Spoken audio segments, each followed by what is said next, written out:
Buenas tardes, nosotros somos el equipo 9 formado por Gerardo Sael Maldonado Garza, Giselle de la Rosa Contreras y Elizabeth Sánchez Domínguez. Nosotros en esta ocasión vamos a estar hablando de características espectroscópicas o técnicas espectroscópicas, en este caso el del infrarrojo y de la luz ultravioleta, y también algunas características estereoquímicas propias de compuestos orgánicos. Algunas características a notar son la quiralidad. Esto es cuando una molécula quiral es cuando no puede superponerse con su imagen especular, o sea que no puede como superponerse idénticamente con la molécula que estaría abajo. Y también de que tiene al menos un átomo asimétrico o quiral, es decir que todos sus átomos son distintos, y al menos tiene dos formas enantioméricas, que son pues imágenes especulares no superponibles entre sí. También otra característica es la configuración absoluta, que es la orientación espacial específica de los grupos alrededor del átomo del carbono quiral. Esto es que describe el movimiento del enantiómero. Se le llama R si va a la dirección de las manecillas del reloj y S si va en contra de las manecillas del reloj. También está la isomería geométrica, que es cuando hay restricciones en la rotación, lo que es estar alrededor de enlaces dobles o anillos de la molécula que restringen la rotación. Y los isómeros geométricos también son conocidos como estereoisómeros y sin trans, y tienen distintas disposiciones espaciales en los grupos en cada lado del enlace doble o en los diferentes lugares del anillo. Hablando un poco sobre las técnicas de espectroscopía, está la técnica infrarrojo, que es una técnica que se usa mucho para identificar grupos funcionales presentes en un compuesto, porque proporciona información muy visible sobre las vibraciones de los enlaces químicos. Entonces, cada uno de sus picos va a estar asociado con enlaces específicos. Entonces, para interpretar un espectro infrarrojo hay que tomar en cuenta sus diferentes regiones. El espectro infrarrojo se divide en tres regiones principales, lo que sería el infrarrojo lejano, el infrarrojo medio y el infrarrojo cercano. De estos, el infrarrojo medio es donde se puede encontrar como información más útil para identificar los grupos funcionales más comunes. Y ahí se encuentran los picos asociados a enlaces como lo podrían ser carbono-hidrógeno, oxígeno-hidrógeno, carbono doble enlace oxígeno, carbono enlace simple oxígeno.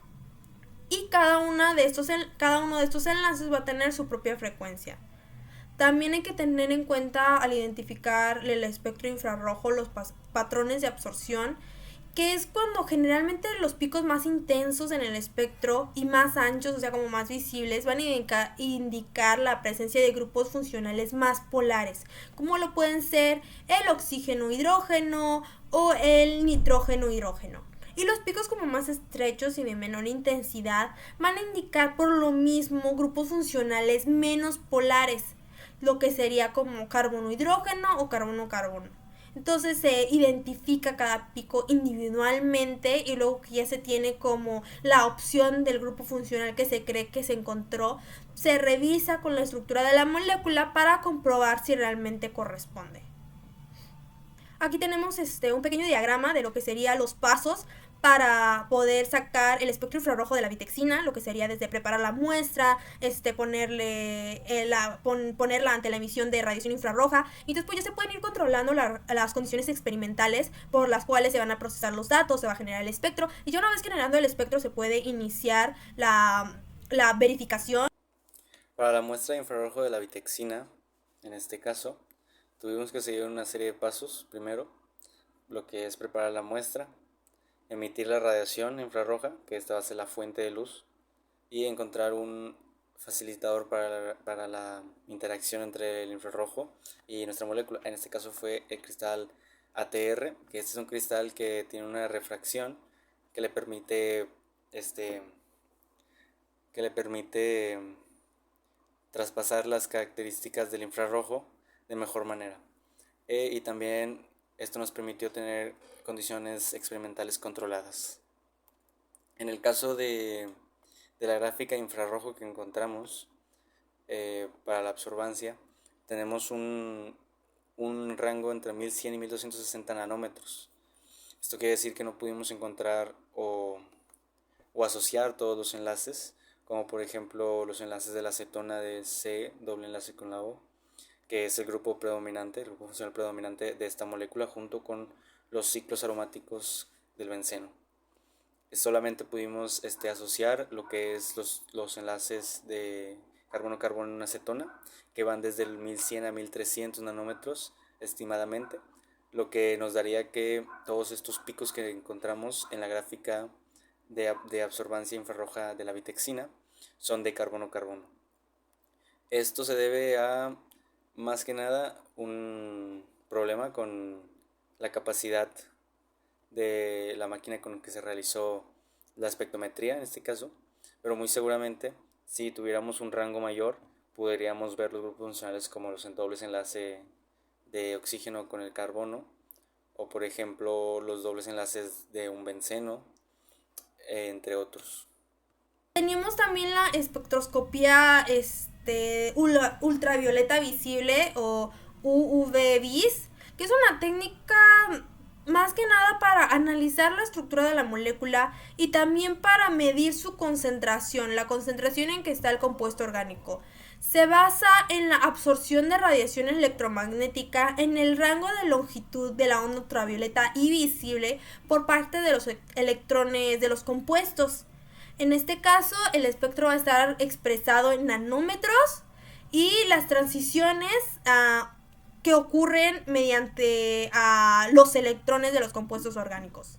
Entonces, la posición de los picos que encontremos en el espectro va a estar relacionada con la longitud de onda de máxima absorción, indicando el tipo de transición electrónica y los cromóforos presentes. Los cromóforos son estructuras responsables de las absorciones características en el espectro de ultravioleta visible, como dobles enlaces jugados, grupos funcionales aromáticos, grupos carbonilo y nitro. Entonces, la intensidad de los picos de absorción va a mostrar la extensión de la transición electrónica y la concentración del compuesto. Esto significa que los picos con más intensidad indican una mayor probabilidad de absorción de radiación y también indican una mayor concentración del compuesto en la muestra analizada. Entonces también podemos encontrar bandas de absorción, o sea, no totalmente picos, sino bandas, lo que sería como una onda suave, que esto es cuando las transiciones, múltiples transiciones electrónicas están solapadas unas entre otras, y entonces no se ve en especial un pico, sino que se ve como una onda que va cruzando, cosa que nos pasó cuando estábamos en el ejemplo que vamos a dar. Y pues la interpretación se usa utilizando la información que podemos hallar en la literatura sobre la posición y absorción ya del compuesto, y se pueden inferir detalles sobre la presencia de enlaces conjugados, grupos funcionales y la conjugación electrónica. También hay algunas limitantes en esta técnica, más que nada que cuando se prepara la muestra del compuesto orgánico del que se le quiere hacer el espectro, puede ser que sea necesario primero ponerla ante un solvente, y este solvente puede causar o afectar los resultados espectrales, así como que desplazando la información. Bueno, ahora hablaremos del proceso para obtener una espectroscopía sobre el 2,1-octetanol. Primeramente se prepara la muestra del 2,1-octetanol para su análisis. Esta recibirá una fuente de luz UV que emite radiación UV-Vis. Se realiza la espectroscopía de UV-Vis en la muestra. La muestra interactuará con la radiación UV y el detector capturará la señal resultante de la interacción. El espectrofotómetro mide la absorbancia de la muestra y los datos obtenidos se procesan y se analizan. Se genera el espectro UV-Vis del 2,1-octetanol y se identifican los picos en el espectro. Y con esto de que generaremos una tabla que es la siguiente. Ahora, para saber que nuestros datos son correctos, primeramente de que vemos cuál es la absorbancia base de los éteres, y tenemos que tiene una absorbancia de 180 nanómetros. Esta aumentará por los diferentes enlaces que tiene la molécula, dando una absorbancia aproximada de 220 nanómetros. Esta presenta una transición de N a delta, lo cual es bastante bajo debido a la resonancia de su molécula, por lo que estos compuestos suelen usarse como disolventes para este proceso. Ahora también tenemos la gráfica de la vitexina. Esta molécula tiene presencia de fenoles y de resonancia. dando una absorbancia aproximada de 350 nanómetros. En su molécula presenta átomos que transicionan de pi a pi asterisco, así como de n a pi asterisco.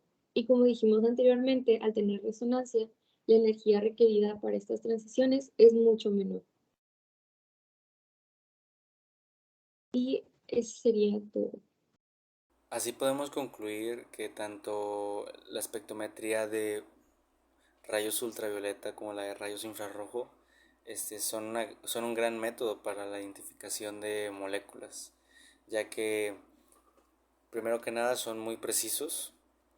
Con un equipo adecuado y con las técnicas correctas podemos llegar a identificar cualquier tipo de molécula realmente, mientras que es más difícil conocer y más tardado con otras propiedades como físicas o químicas de la molécula.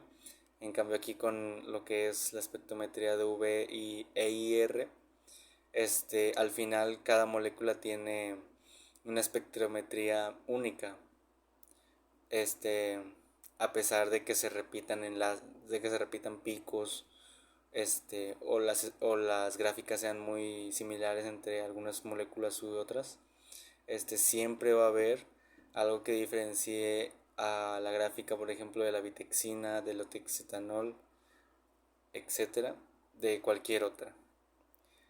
Esto nos da una certeza de que la espectrometría de UV e IR es de gran confianza y de gran valor para las ciencias químicas.